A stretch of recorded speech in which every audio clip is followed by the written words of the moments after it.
Increasing taxes on Americans will not end Putin's war in Ukraine.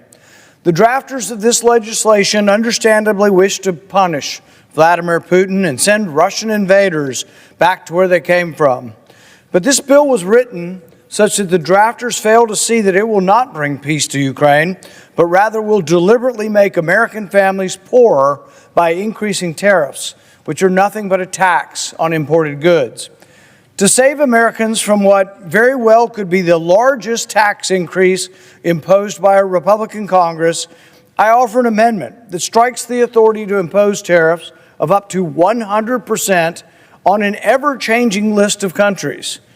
Mark my words, this will be the largest tax increase by a Republican Congress. Why would Republicans who promise you they want to lower your taxes be voting to raise your taxes $500 billion? In addition, Congress should not delegate its constitutional duties to the executive branch. Now, my amendment does not touch the sanctions, the broad sanctions that are provided by the bill, nor does it touch the specific tariffs on Russia, because I see the strong desire among members of the Senate to use economic warfare against Putin. But I object to economic warfare against the American consumer. Once upon a time, Republicans were distinguished from Democrats by their persistent chant that the U.S. deficit was the result of a spending problem, not a revenue problem. Yet today, many Republicans have become the cheerleaders for more revenue. The bill before us grants the executive branch the power to raise nearly $500 billion in revenue, in taxes. I hope I am not the only Republican left in Congress who is horrified by a bill that proposes to raise taxes $500 billion. In addition, there is the constitutional question. Can Congress delegate its Article 1, Section 8 authority to lay taxes and levies? Can they just give it away to the executive branch? For 100 years or more, the Supreme Court has said we can't give away our power. And why wouldn't, in what world would we want to give away our power? The power to tax and spend was given to Congress. Why would they give that to the president? What sort of feckless Congress gives away their constitutional power? The power was divided for a reason. Montesquieu said, if you bring the legislative powers together with the executive, you'll have no liberty.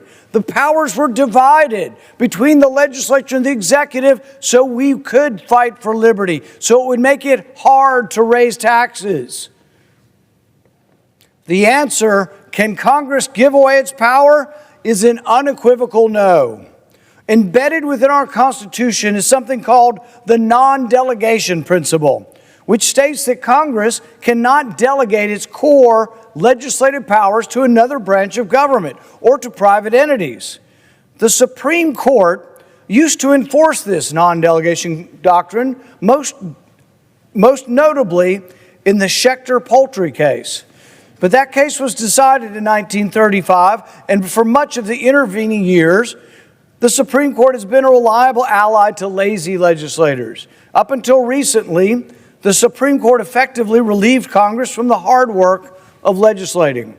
But the tide is turning, frankly, with the help of several of President Trump's nominees.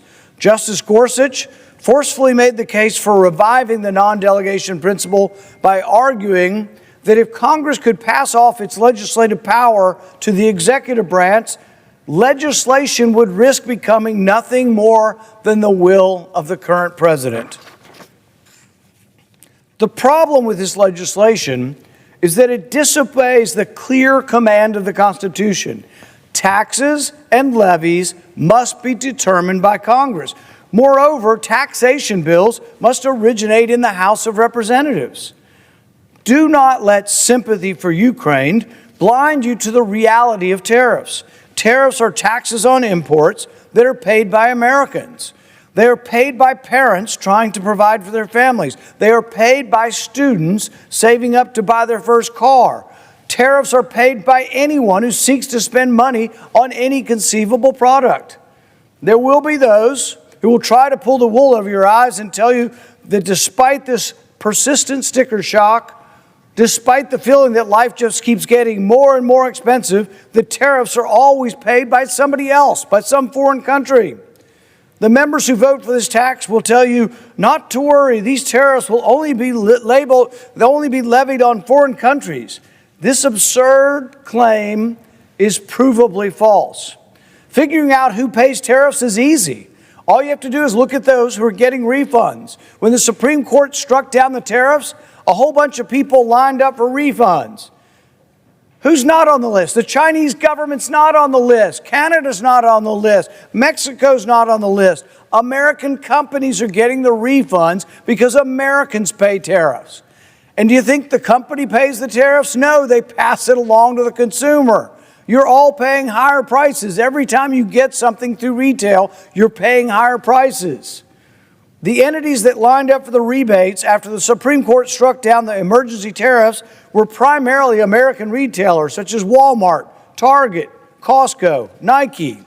Let me repeat, China is not on the refund list because China doesn't pay the tariffs. American importers and retailers pay the tariffs, and they pass the cost of the tariffs on to the consumer. You don't have to take my word for it. A letter was sent to the Senate Republican and Democrat leaders by 24 industry associations, including the Chamber of Commerce, the Consumer Technology Association, the National Retail Association, warning about the cost of tariffs imposed by this bill. Here are some quotes from industry concerned about these new taxes. The potential of a new broad 100% tariff on imports from secondary countries risks raising costs for American businesses, workers, and consumers. These new tariffs, that approach would effectively tax U.S. importers and consumers for foreign governments' energy decisions, conduct that is outside the control of the American companies.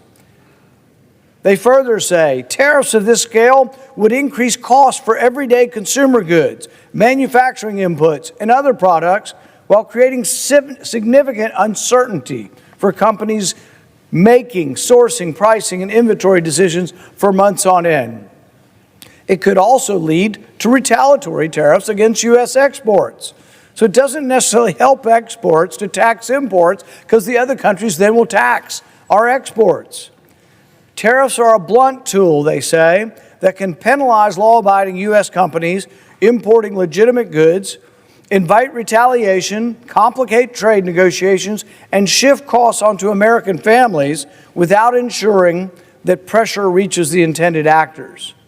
These 24 associations end their letter by saying, "We urge Congress to remove the tariff authority from the bill and instead focus on targeted sanctions, stronger enforcement against sanction evasion, and coordinated diplomacy with countries purchasing Russian energy." Anybody concerned with the economic well-being of American families would come to the same conclusion. But it's not easy to find such common sense in Congress. Imposing a 100% tariff on all goods imported from countries like China and India is the economic equivalent of shooting ourselves in the foot. Middle and low-income Americans enjoy a higher quality of life when they have more purchasing power for everyday necessities. Recent tariffs are estimated to have already cost the average American family $1,700. So the average American family is already paying $1,700 more because of these taxes that are placed on the things you buy.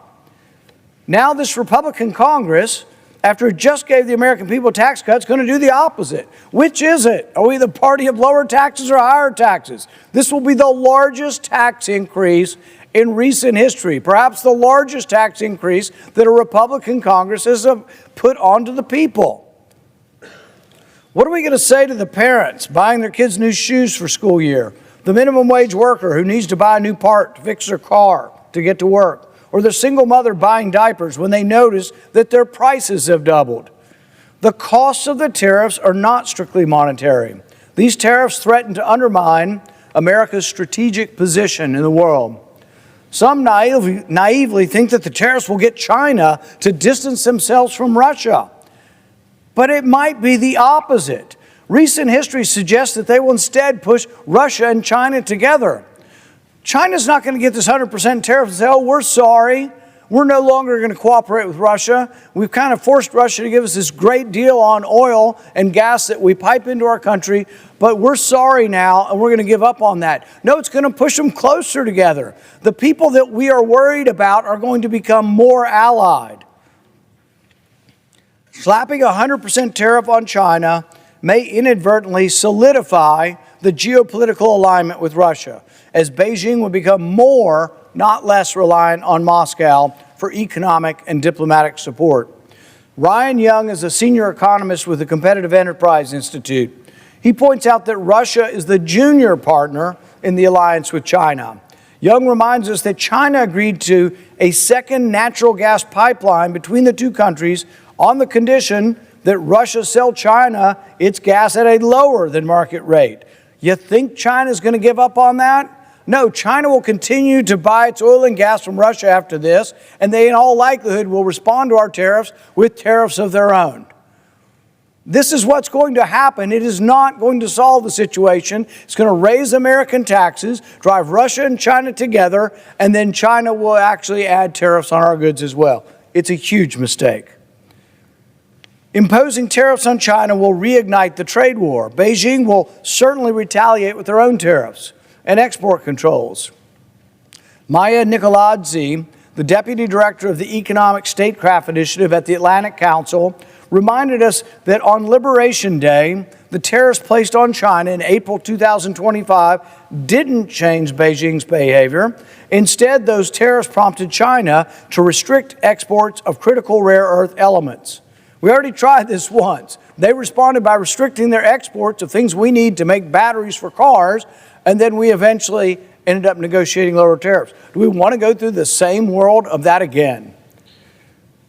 Likewise, imposing a 100% tariff on India at a time when we are actively trying to court them to help us in our competition with China is completely self-defeating. Ryan Young with the Competitive Enterprise Institute worries that imposing tariffs on India will alienate one of the most important strategic partners in Asia and a potential counterweight to China. So as we try to get India to be more aligned with us instead of with China or Russia, admirable goals, we put tariffs on India, and what does that do? It pushes them more towards China and more towards Russia. It is also unclear if tariffs could even be imposed on individual members of the European Union, like Slovakia and Hungary, given Europe's common trade policy.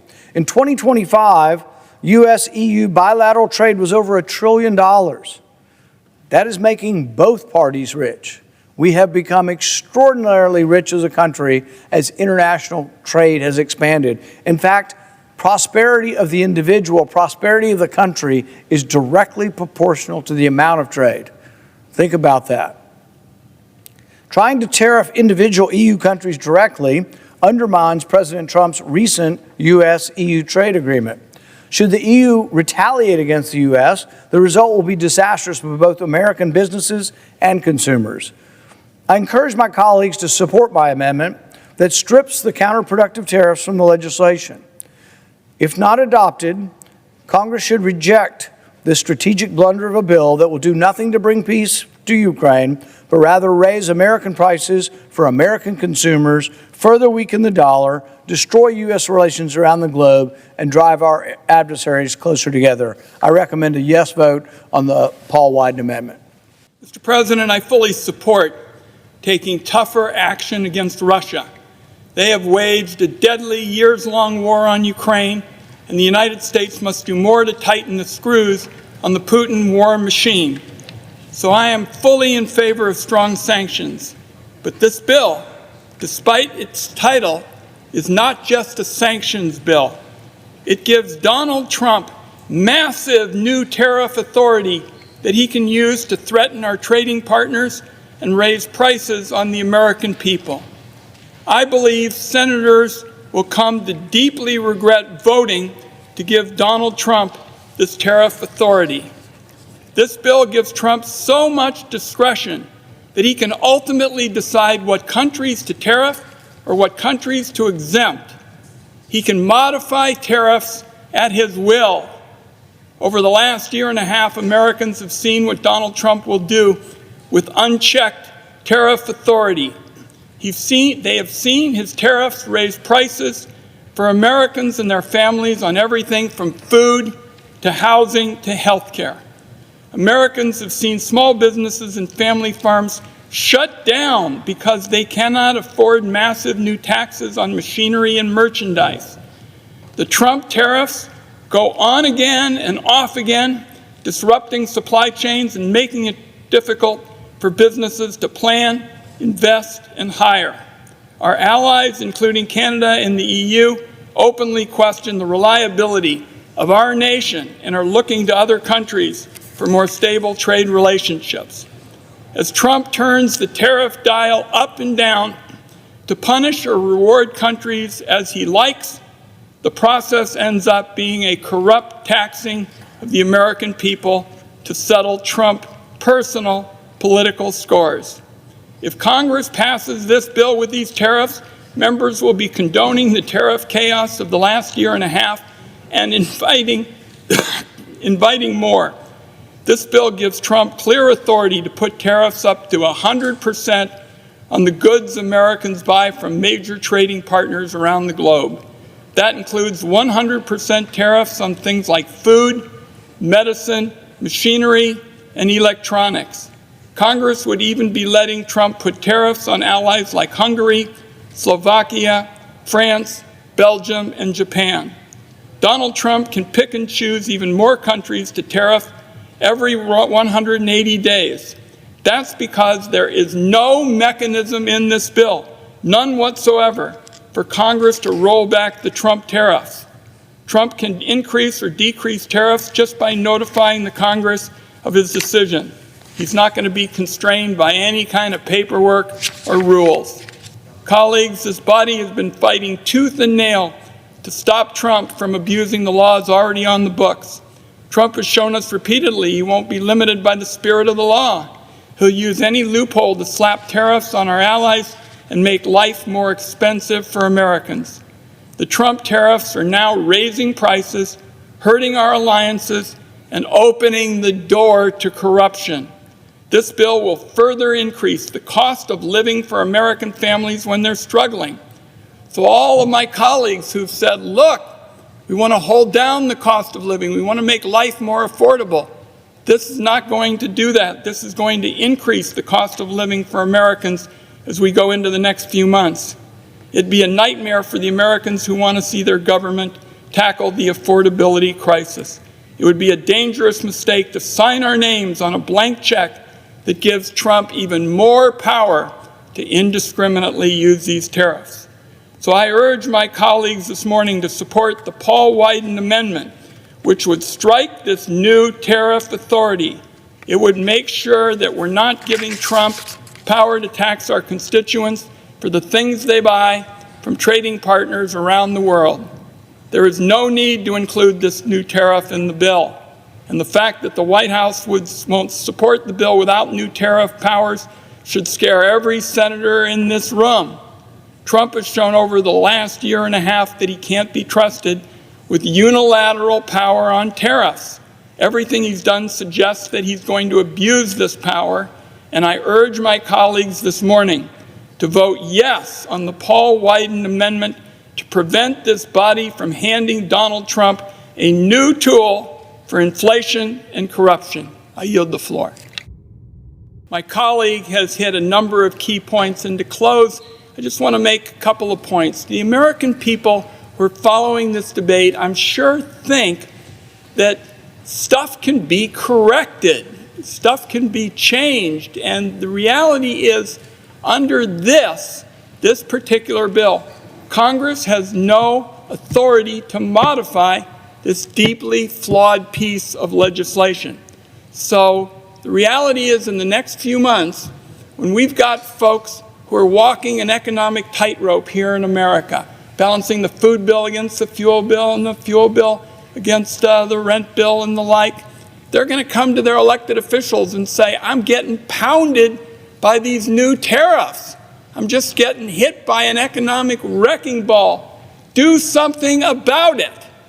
Under this legislation, Congress cannot, modify this bill. It's just not possible. So what we're going to have to do is make sure that the American people get some additional attention in other areas of the economy, because under this legislation and under these tariffs, they are going to get hit by an economic wrecking ball. And it is an unforced error that doesn't have to happen. I yield the floor.